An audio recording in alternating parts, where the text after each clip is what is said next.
Hello, in this video we are going to talk about how excess weight increases cancer risk, understanding the numbers, the risks, and why it matters for you.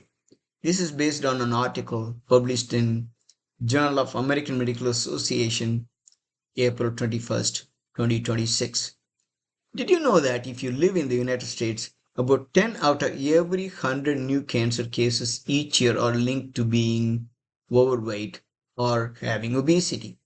For some specific cancers, like those affecting the uterus, otherwise called endometrial cancer, or the liver, that number jumps to nearly 50 out of every 100 cases. But what do overweight and obesity really mean? Doctors use a simple measurement called body mass index or BMI. It's a way to compare your weight to your height. Overweight means BMI between 25 and 29.9. Obesity means a BMI of 30 or higher. Alarming trends for the future. This is not just a problem for today. The numbers are expected to rise sharply in the coming years. In the United States, in 2010, about 35% of adults had obesity. By 2020, it was 42%, and by 2030, experts predict that nearly half of all US adults, meaning 49%, will have obesity. Worldwide, by 2035, more than 4 billion people, that is, over half of the world's populations, are expected to be overweight or obese. Cancer rates are climbing too. Around the world, the doctors diagnose more cancer every year. By 2050, we may see over 35 million new cancer cases annually. What's especially worrying is that cancers linked to obesity, like breast and colorectal cancer, are rising faster among younger adults, ages 25 to 49, and than other types of cancer. Which cancers are linked to excess weight? The International Agency for Research on Cancer has identified 12 cancers as obesity related. These include colorectal, meaning colon and rectum, endometrial, otherwise called uterine cancer, postmenopausal breast cancer, gallbladder, kidney, liver, esophagus, ovarian, pancreas, stomach, multiple myeloma, a type of a blood cancer, thyroid. New research is also finding links to prostate cancer, melanoma, a kind of skin cancer, and other blood cancers. What happens inside the body? The biology of risk. You might wonder, how can extra body fat cause cancer? It's not simply about weight. It turns out that fat tissue, especially the white fat stored around your belly and organs, acts like a busy chemical factory. When you have too much of it, this factory starts sending the wrong signals to the rest of your body.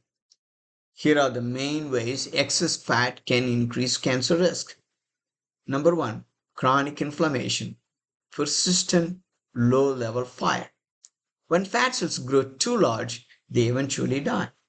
Your immune system sends an army of cells to clean up the mess.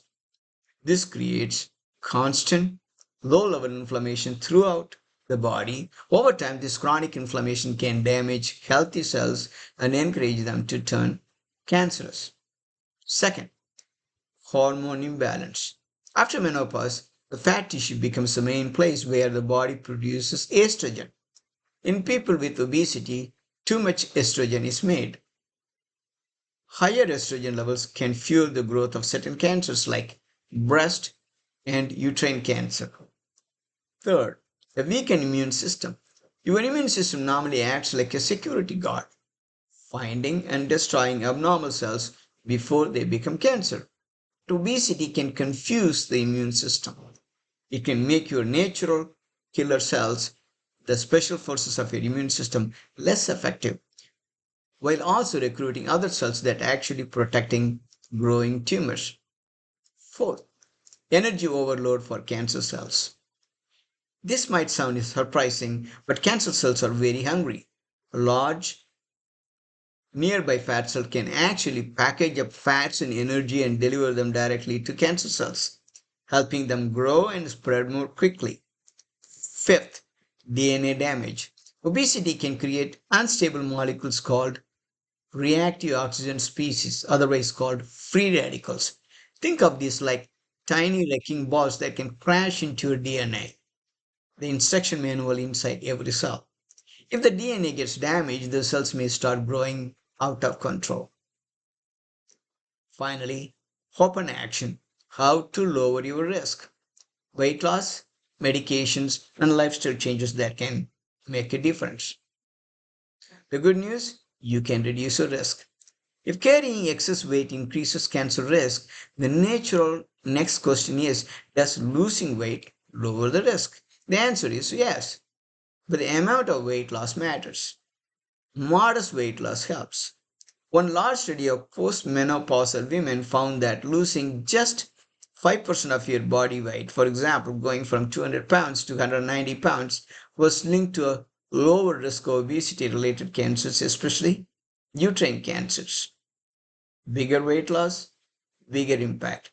The most dramatic results come from bariatric, or otherwise called weight loss surgery, which typically helps people lose over 20% of their body weight. One study showed that surgery reduced the overall risk of obesity related cancers by 32%. The strongest protection was again for uterine cancer. What about medications? Newer medications are showing real promise in both helping people lose weight and possibly lowering cancer risk. Number one, metformin, a common diabetic drug. Some studies suggest people taking metformin have a lower overall cancer risk, though more research is needed. Second, GLP-1 receptor agonists like semaglutide, Ozempic, Wegovy. These medications help with 10 to 15% weight loss. Early research is exciting. One large study of people with diabetes found that those taking GLP-1 drugs had a lower risk of 10 different obesity-related cancers, including pancreatic, liver, and colorectal cancer. A note of caution on supplements. You might think taking antioxidants like vitamin E or selenium would help repair the DNA damage caused by obesity. However, large clinical trials have been disappointing. In fact, one major trial found that vitamin E actually increased the risk of prostate cancer in men. Always talk to your doctor before starting any supplement. Where do we go from here? Scientists are working hard on new ways to break the link between obesity and cancer. The future research includes targeting the immune system's suppressor cells to reactivate cancer fighting abilities. Second, combining weight loss drugs and with lifestyle programs to keep the weight off long term. Third, exploring how probiotics and gut health might play a role. The bottom line, overweight and obesity are responsible for a significant number of cancer cases each year. But this is not a story without hope. Weight loss, especially when it is significant and sustained, can reduce your cancer risk. Talk to your doctor about a plan that is right for you, whether it involves diet, exercise, medication, or other medical support. Every step toward a healthy weight is a step toward lowering your cancer risk. Thanks for watching. This is a very important topic. Please share this with others. See you in the next video. Thank you.